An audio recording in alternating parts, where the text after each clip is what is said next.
जी, इस वीडियो में हम इंटरमिटेंट फास्टिंग के बारे में बात करेंगे। तो इंटरमिटेंट फास्टिंग बेसिकली एक ईटिंग पैटर्न है, यानी इसमें आप 15 से 16 घंटे की फास्टिंग करते हैं, यानी 15-16 घंटे कुछ नहीं खाते, सिर्फ पानी पी सकते हैं। ग्रीन टी चीनी के बगैर या ब्लैक कॉफ़ी चीनी के बगैर पी सकते हैं। दूध का इस्तेमाल आप चाय में या कॉफ़ी में नहीं कर सकते क्योंकि इसमें कार्बोहाइड्रेट्स होते हैं। और 8 घंटे की आपकी ईटिंग विंडो होती है, यानी 8 घंटे में आप अपने 2 या 3 मील लेते हैं।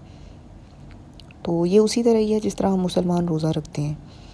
तो ये इंटरमिटेंट फास्टिंग तेज़ तरीन वज़न कम करने का भी तरीका है और बहुत सी बीमारियों को भी रिवर्स करने का एक तरीका है। तो इस वीडियो में हम कुछ बेसिक बातें शेयर करेंगे। तो डॉक्टर एरिक बर्ग एक अमेरिकन कायरोप्रैक्टर और न्यूट्रिशनिस्ट हैं जो पूरी दुनिया में कीटोजेनिक एक्सपर्ट के तौर पर जाने जाते हैं। 30 साल से ज़ायद अरसे की उनकी प्रैक्टिस है और 5000 के करीब उनकी पेशेंट्स की सक्सेस स्टोरीज़ हैं उनके चैनल पे। यानी हज़ारों लोगों को उन्होंने ठीक किया उनकी क्रॉनिक कंडीशंस को सिर्फ सही खुराक के इस्तेमाल से। तो वो चूँकि एक न्यूट्रिशनिस्ट हैं तो वो अपने पेशेंट्स का इलाज भी सिर्फ खुराक से ही करते हैं। तो इंटरमिटेंट फास्टिंग पर भी उनकी बहुत सी इन्फॉर्मेटिव वीडियोस हैं। तो वो चूँकि मैं देखती रहती हूँ और कुछ रिसर्च आर्टिकल्स भी मैंने स्टडी किए, तो उनसे जो कुछ इन्फॉर्मेशन मुझे मिली वो मैं आपसे शेयर करूँगी। तो बहुत से रिसर्चर्स और साइंटिस्ट जो हैं वो इंटरमिटेंट फास्टिंग को लिंक करते हैं हेल्थ बेनिफिट्स के साथ, और अभी इस पर मज़ीद रिसर्चेस जारी हैं। तो अभी तक की जो रिसर्चेस है उनमें ये देखा गया है कि फ़ास्टिंग से आपके जिस्म के जो सेल्स डैमेज हो चुके होते हैं उनकी रिपेयरिंग शुरू हो जाती है फ़ास्टिंग के दौरान। जिस तरह हम मुसलमान तो रोज़े रखते हैं और हम इस बात से वाकिफ़ हैं कि रोज़ा तमाम रूहानी और जिस्मानी बीमारियों के लिए शिफा है। तो मेडिकल साइंस तो आज सिर्फ इसके जिस्मानी फ़ायदों से आगाह हो रही है कि जिस्म पर इसके क्या इम्पेक्ट्स हैं, लेकिन हमारे नबी अकरम सल्लल्लाहु अलैहि वसल्लम ने तो हमें अल्लाह के हुक्म से ये भी बताया कि रोज़े में ना सिर्फ जिस्मानी बीमारियों से शिफा है बल्कि रूहानी और इखलाकी बीमारियां भी इससे दूर हो जाती हैं। तो इंटरमिटेंट फास्टिंग पर की जाने वाली रिसर्चेस से जो मेन फ़वाइद उसके बयान किए जाते हैं वो ये हैं कि एक तो ये दिल को बहुत सेहतमंद रखती है, यानी इंटरमिटेंट फास्टिंग करने से आपका दिल बहुत हेल्दी रहता है जिसकी वजह से आपका ब्लड प्रेशर नॉर्मल रहता है।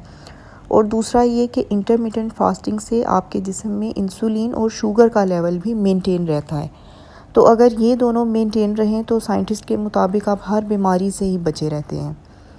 और तीसरा ये कि जिस्म के जो सेल्स तोड़ फोड़ का शिकार हो चुके होते हैं, यानी डीएनए की डिस्ट्रक्शन हो चुकी होती है एजिंग के दौरान, तो फास्टिंग से ये भी रिपेयर होना शुरू हो जाते हैं।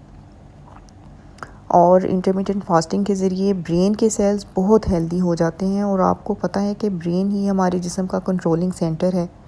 बॉडी के हर फंक्शन को ब्रेन ही कंट्रोल कर रहा होता है। तो अगर ये हेल्दी होगा तो ऑटोमेटिकली जिस्म भी हेल्दी होगा। डॉक्टर डेविड सिंक्लेयर हैं, एक अमेरिकन साइंटिस्ट हैं। उनकी बहुत रिसर्च है इंटरमिटेंट फास्टिंग के ऊपर। तो उनका भी ये कहना है कि एजिंग के प्रोसेस में ये होता है कि हमारे जिस्म का डीएनए डिस्ट्रक्ट होना शुरू हो जाता है जिसकी वजह से एजिंग होती है, यानी हम बूढ़े होना शुरू हो जाते हैं। तो लेकिन फास्टिंग जब हम करते हैं तो उससे ये होता है कि डीएनए की डिस्ट्रक्शन रुक जाती है, तो जिसकी वजह से एजिंग का प्रोसेस बहुत बहुत स्लो हो जाता है। और इसके अलावा इंटरमिटेंट फास्टिंग में जिस्म में एटोफेजी स्टार्ट हो जाती है। एटोफेजी का मतलब ये है कि जिस्म अपने ही जहरीले मादों को खाना शुरू कर देता है जब वो भूखा होता है। तो वो टॉक्सिन्स जिनकी वजह से जिस्म में बीमारियां पैदा होती हैं और हम बीमार होते हैं और एजिंग होती है, तो टॉक्सिन्स जिस्म में पैदा तो होते हैं लेकिन वो ख़त्म भी हो जाते हैं खुद ही फास्टिंग के दौरान। तो पिछले 10 साल के अरसा में इंटरमिटेंट फास्टिंग पूरी दुनिया में बड़ी तेज़ी से मकबूल हुई है अपने फ़वाइद की वजह से, और बहुत सी रिसर्चेस अभी इस पर जारी हैं। तो बहुत से लोगों ने इंटरमिटेंट फास्टिंग के ज़रिए अपने वेट को भी कम किया और बहुत से मेडिकल इश्यूज़ भी इनके ठीक हुए। लेकिन कुछ लोग जिनको किसी भी तरह का कोई मेडिकल रीज़न हो, उनके लिए बाज़ दफ़ा ये ईटिंग पैटर्न सूटेबल नहीं होता। तो पहली बात ये है जो सबसे ज़रूरी है कि अगर आपको कोई मेडिकल इशू हो तो सबसे पहले आपने अपने हेल्थ प्रोफेशनल से ज़रूर मशवरा करना है इसके बारे में।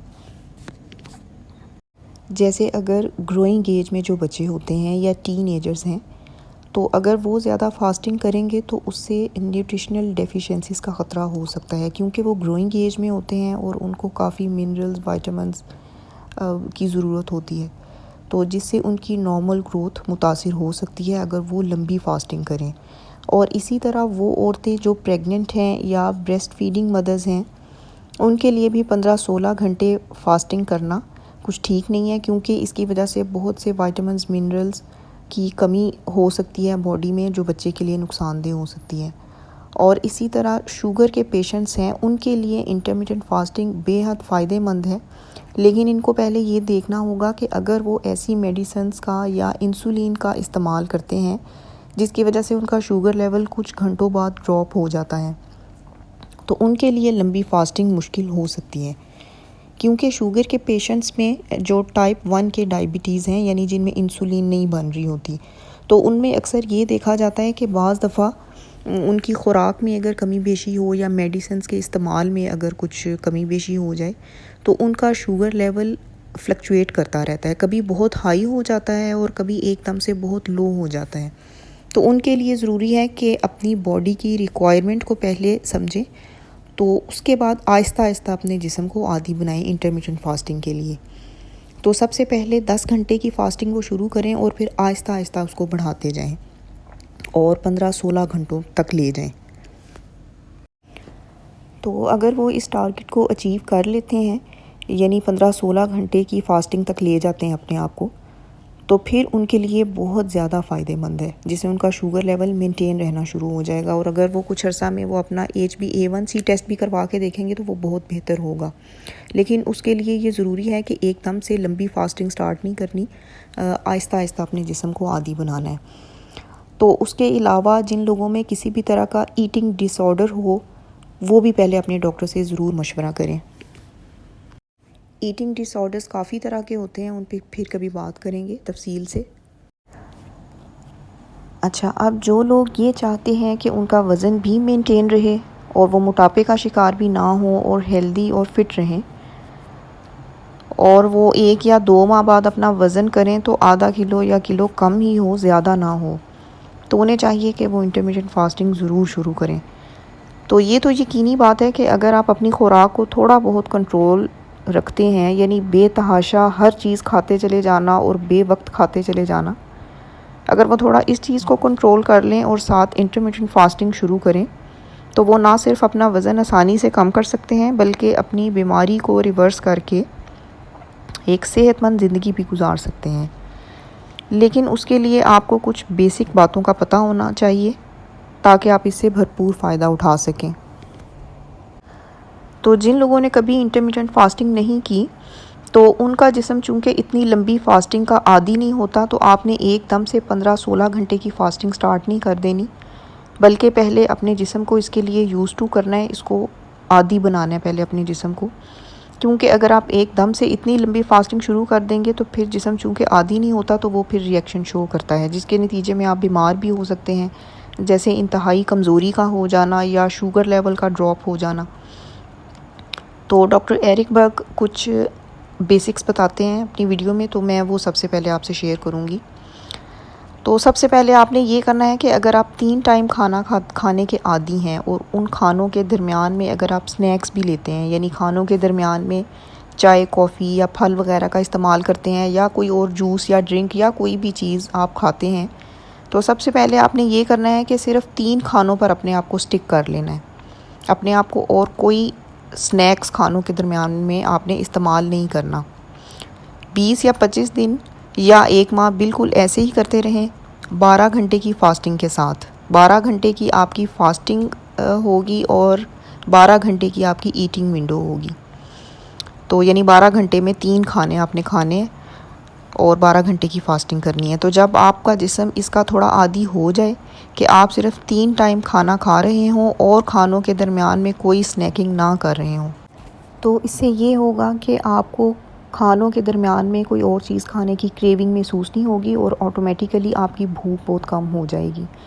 यानी आप खाने के बाद ख़ुद को सेटिस्फाइड फ़ील करेंगे और आपको कोई स्नैक की क्रेविंग नहीं होगी। और जो भी आप खाना खाएं उसमें सब्ज़ियां ज़रूर इस्तेमाल करें, किसी भी शक्ल में, सलाद की शक्ल में या स्टीम कर लें। यानी जो भी आप खाना खाएं उसमें थोड़ा सा सलाद या सब्ज़ियों को ज़रूर उसमें एक पोर्शन रखें उसका। उससे ये फ़ायदा होगा कि काफ़ी मिक़दार में फ़ाइबर मिलेगा आपके जिस्म को, और फ़ाइबर चूँकि आहिस्ता आहिस्ता हज़म होता है तो देर तक पेट भरा रहेगा और जल्दी भूख महसूस नहीं होगी। और इसके साथ आपने एक मॉडरेट अमाउंट में यानी मुनासिब मिक़दार में प्रोटीन ज़रूर लेनी है। तो चूँकि प्रोटीन भी आपको पता है कि शुगर का स्पाइक नहीं आने देती, यानी एकदम से शुगर ऊपर नहीं जाती। तो कोई भी ऐसी खुराक जिससे शुगर एकदम से ऊपर ना जाए तो उसका ये मतलब होता है कि वो देर तक आपको भूख का एहसास नहीं होने देगी। ये बात याद रखें कि ऐसे खाने जिनसे एकदम से शुगर ऊपर जाती है वो उसके नतीजे में उतनी जल्दी आपको भूख महसूस होना शुरू हो जाती है। तो इसलिए सब्ज़ियों और प्रोटीन का इस्तेमाल आपने हर खाने में लाजमी करना है। तो फिर उसका नतीजा क्या होगा कि आपको 3 खानों से 2 खानों पर आने में बहुत मदद मिलेगी। यानी आहिस्ता आहिस्ता आपने 3 खानों से अपने आप को 2 मील्स पर लेकर आना है। और जब आप 2 मील्स खाना स्टार्ट कर देंगे तो ऑटोमेटिकली आपके खाने का वक्त यानी आपकी जो ईटिंग विंडो है वो ख़ुद ब खुद कम होना शुरू हो जाएगी। तो आप कोशिश ये करें कि नाश्ता ना करें और 12 या 1 बजे अपना खाना खाएं, वही आपका ब्रेकफास्ट होगा। यानी जब आप सुबह उठते हैं तो उस वक्त तक आप खाना ना खाएं जब तक आपको ज़्यादा भूख महसूस ना हो। और उसके बाद शाम को 7 या 8 बजे अपना सेकंड मील लेना है। और जो आपका सेकंड मील हो उसमें आपने ये कोशिश करनी है कि कार्बोहाइड्रेट्स कम से कम हो। तो ऐसा करने से आप देखेंगे कि आपका वज़न भी तेज़ी से कम होना शुरू हो जाएगा और शुगर लेवल भी आपका मेंटेन रहना शुरू हो जाएगा। तो डॉक्टर एरिक बर्ग की एक टिप ये भी है कि अगर शुरू में जब आप इंटरमिटेंट फास्टिंग शुरू करते हैं तो 3 खानों के दरमियान अगर आपको भूख महसूस होती है तो आपने कोई भी प्रोटीन या कार्बोहाइड्रेट्स वाली कोई चीज़ नहीं खानी, क्योंकि प्रोटीन से इंसुलिन लेवल स्पाइक करता है लेकिन बहुत ज़्यादा नहीं करता जितना कार्बोहाइड्रेट्स की वजह से करता है, लेकिन थोड़ा बहुत करता है। तो उनकी एक टिप ये है कि अगर आपको खानों के दरमियान भूख महसूस हो तो आपने ये करना है कि कोई फ़ाइबर वाली या फ़ैट्स वाली चीज़ खानी है। जिस तरह कोई भी सलाद आप लेते हैं उसके ऊपर जैतून का तेल डाल के आप खाते हैं तो वो फ़ाइबर और फ़ैट्स होगा।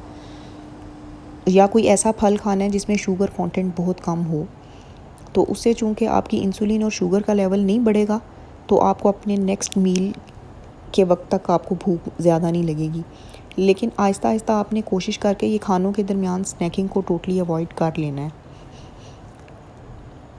तो इससे ये होगा कि आपकी बॉडी में इंसुलिन रेजिस्टेंस कम होना शुरू हो जाएगी। लेकिन अगर आप चाहते हैं कि आपके जिस्म से बिल्कुल इंसुलिन रेजिस्टेंस ख़त्म हो जाए, यानी अगर आपको ज़्यादा है आपके जिस्म में इंसुलिन रेजिस्टेंस, तो फिर तो आपको चंद माह तक या फिर कम से कम 1 साल तक कार्बोहाइड्रेट से टोटली अवॉइड करना होगा। यानी अगर आप इलाज बिलग़ज़ा करना चाहते हैं, यानी मेडिसिन के बग़ैर अपना इलाज कुदरती तरीके से करना चाहते हैं सिर्फ खुराक से, तो फिर उसके लिए आपको कुछ अर्सा तक बिल्कुल कार्बोहाइड्रेट से अवॉइड करना होगा। तो उसके लिए कीटो डाइट बहुत मुफीद है। उसके लिए आप मेरी कीटो डाइट पर जो वीडियोज़ हैं वो देख सकते हैं, तो जिसमें आपको पता चलेगा कि कीटो डाइट में आप क्या खा सकते हैं, क्या नहीं खा सकते। तो कीटो डाइट को एक लाइफ़स्टाइल के तौर पर नहीं बल्कि एक थेरेप्यूटिक डाइट के तौर पर आपने यूज़ करना है। तो इंटरमिटेंट फास्टिंग एक बहुत अच्छी चीज़ है, आप ज़रूर इसे अपनी ज़िंदगी का हिस्सा बनाएं सेहतमंद रहने के लिए। तो इंटरमिटेंट फास्टिंग के बारे में और बहुत कुछ है, तो इसमें आपसे सिर्फ चंद बुनियादी बातें शेयर की हैं।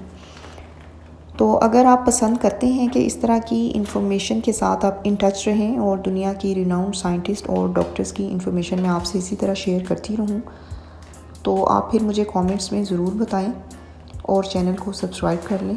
Thanks for watching. अल्लाह हाफिज़।